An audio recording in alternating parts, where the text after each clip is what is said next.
Gente boa, meus santos e minhas santas, hoje então nós celebramos a solenidade de São Pedro e São Paulo apóstolos. Evidentemente que as comunidades que já o celebraram, no dia mesmo da sua festa, quando celebraram a solenidade, hoje então toma o 14º domingo do tempo comum.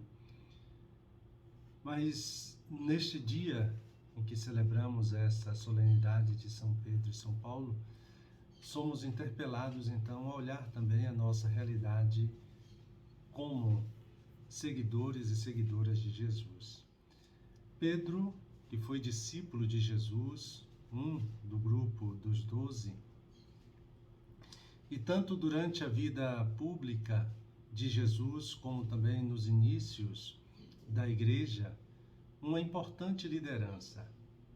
Paulo, que foi perseguidor dos cristãos, mas então depois da sua conversão, tornou-se então o maior missionário de todos os tempos.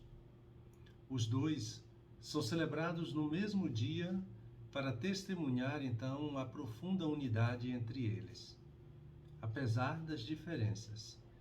E pelo fato de os dois terem sido então martirizados em Roma poucos anos um do outro.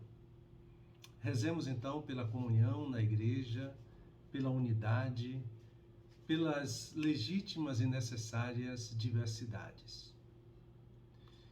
Então, depois de manifestar a ignorância dos fariseus e também dos saduceus, que pedem um sinal dos céus, justamente para, então, colocar Jesus à prova, e de também alertar os discípulos para não seguirem o ensinamento desses dois grupos judaicos, Jesus agora vai revelar sua identidade para os seus.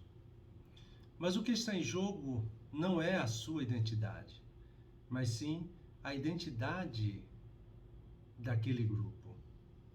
Ele quer, então, ser reconhecido.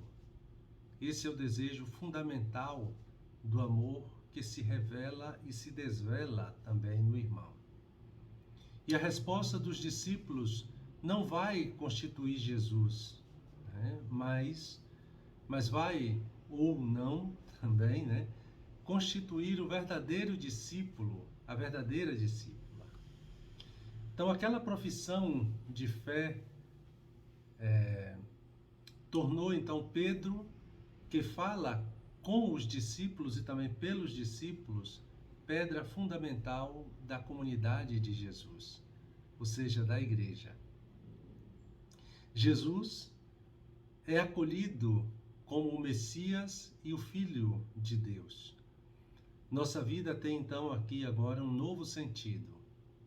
Senão, ainda estamos tateando em meio às trevas. Abraçar a fé de Pedro e de Paulo é fazer ecoar hoje também em nossas comunidades e também em nós o que eles professaram, o que eles proclamaram no início lá do cristianismo.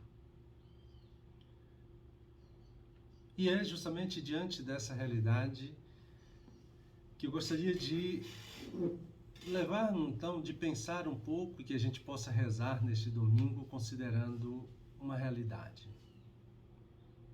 É que nós estivemos demasiado preocupados em converter o mundo, ou seja, o resto da humanidade, e menos preocupados em convertermos-nos a nós mesmos.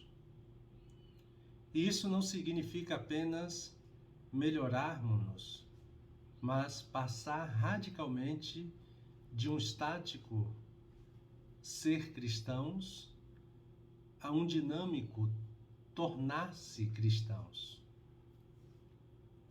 Isto, inclusive, é uma reflexão muito bonita que Tomás Halick faz em um dos seus escritos. E Tomás Halick, interpretando justamente o sinal das nossas igrejas vazias neste tempo de pandemia, nos provoca, então ele diz que nos provoca uma séria revisão de vida, seja no sentido particular, enquanto cristãos, seja no sentido também comunitário, enquanto igreja. Jesus não construiu a igreja a partir dos apóstolos para ser uma instituição em função de si mesma, mas sim para ser um hospital de campanha após a batalha, cuidando justamente das feridas de seus fiéis e saindo para encontrar os que foram então machucados, excluídos ou que se afastaram. Isso já nos dizia o Papa também, o Papa Francisco. Então, quanto mais próximos nós cristãos, enquanto igreja viva, nos colocamos juntos, junto aos homens e mulheres do nosso tempo, com suas preocupações e inquietações, com sua sede de sentido e também de orientação, mais cumprimos a nossa missão e mais a igreja tem sentido em ser e existir. Por isso, nesta festa de São Pedro e São Paulo, somos convidados a entrar na intimidade de Jesus. Pedro é modelo de discípulo e nos leva ao centro de nossa fé, reconhecer Jesus como Cristo. Também lembramos o importante papel de Pedro, que Pedro teve então na comunidade primitiva. A igreja precisou de alguns séculos para lidar estavelmente, para poder ligar estavelmente essa palavra de Jesus a Pedro com a figura então do bispo de Roma.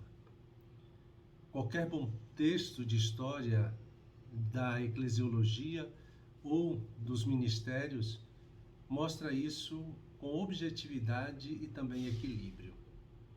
Historicamente, o primado de Pedro, chamado a ser então evidentemente a ser serviço de unidade na fé e também na caridade, foi ocasião de muitas separações no Oriente e também no Ocidente. É difícil discernir em que medida isso se deva às modalidades inadequadas do servir. Isso já nos dizia até mesmo João Paulo II. Ou também a inevitabilidade do escândalo, da própria verdade, que por sua própria natureza é sinal de contradição. É diante dessa realidade que, então, nos convido a mais uma vez nos colocarmos na presença de Deus e ali, como de costume, pedirmos então as luzes para esse nosso momento de oração. Recolho-me imaginando Jesus com seus discípulos em Cesareia de Filipe. Peço aquilo que quero, me perguntando quem é Jesus para mim. É verdadeiramente o Cristo, o Filho do Deus vivo? E peço o conhecimento interno de Jesus para mais amá-lo e segui-lo. E buscando tirar proveito da oração, detenho-me contemplando a cena. Que o Senhor nos conceda a graça de reconhecermos-nos cada vez mais como aquilo que o Senhor nos pede, que eu dizia um pouco acima. Que o Senhor nos ajude a tornarmos-nos verdadeiros cristãos.